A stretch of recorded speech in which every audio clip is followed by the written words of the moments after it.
Welcome to the third episode of our never-ending recounting of the history and practice of the religious ritual known as Joys and Sorrows.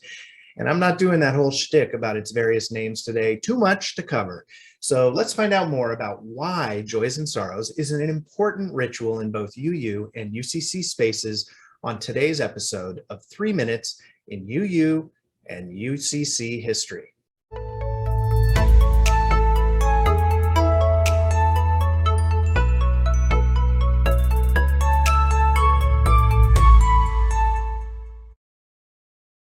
Remember in the second episode of the series that we talked about the Cambridge platform and the fourth point from Robert Ree's article that church members had to publicly enter into the church covenant? Well, this is part of the basis for the importance of Joys and Sorrows, which is a ritual of shared community. It is both implied and required by the concept of covenant, and this sort of public testimony is a historical part of congregationalism, whether we are talking about the UCC, UUs, or other denominations with congregationalist roots. When we think about the public celebration of joys, this is an inherent and important part of covenantal community, the congregation coming together to share in some positive event. And this is an easier part of being in community. But when someone shares a sorrow, news of some tragedy, whether directly affecting the congregation or farther away from home, it is in these moments that the concept of covenantal community really becomes important. If, as a community, we have an empathetic response to sorrow, whether it is large or small in nature, it can bind the community more closely together.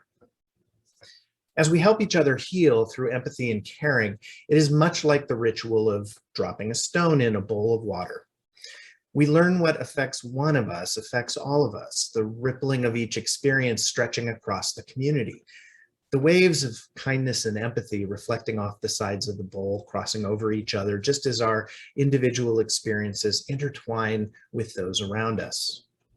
However and wherever you get your spiritual sustenance, whether from the UU principles and sources, the Eightfold Path, or the Bible, or some other source, you are participating in a sacred act when you speak or listen during joys and sorrows.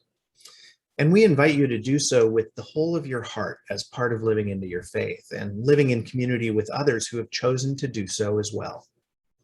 To close out this episode, we ask you this question. Are you going to take this conceptualization of joys and sorrows back to your congregation and live into the act of joys and sorrows any differently? Comment below with any thoughts you have on this. And that is our final episode on Joys and Sorrows. Thank you for watching 3 Minutes in UU and UCC History.